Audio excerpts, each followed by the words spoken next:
হাসরের ময়দানে জাহান্নামকে যখন আনবে, ওয়াজিআ ইয়াউমাইযিন বিজাহান্নাম, আল্লাহ তাআলা কোরআনে বলছেন হাসরের ময়দানে ফেরেশতারা জাহান্নামকে টেনে হাসরের মাঠে নিয়ে আসবে।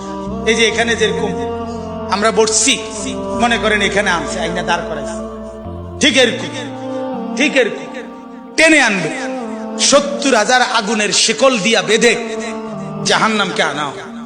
৭০,০০০ আগুনের শিকল, এক একটা শিকলের মধ্যে ৭০,০০০ আংটা, ওই যে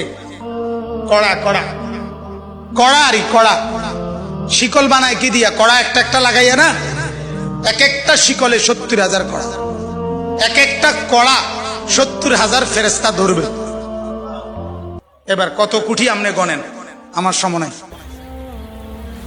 কোটি কোটি ফেরেশতা টেনে আনবে, আর জাহান্নাম তার একটা বিকট চিৎকার দিবে। এক চিৎকারে পুরা হাসরের ময়দানের সবাই চিৎকার দিয়া উঠবে, ইয়া রব্বি নফসি নফসি, আল্লাহ আমাকে মাফ করেন, আমাকে মাফ করেন।